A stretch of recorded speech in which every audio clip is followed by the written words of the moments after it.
Galasiërs 4.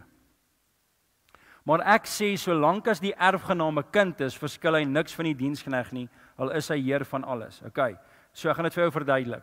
Elke een wat onder die wet is 'n dienskneg. Elke een wat onder die genade is 'n kind van God. Jy kan nie albei wees nie. Jy kan nie 'n dienskneg en 'n kind wees nie, maar ek gaan dit vir jou meer duidelik stel in God se woord.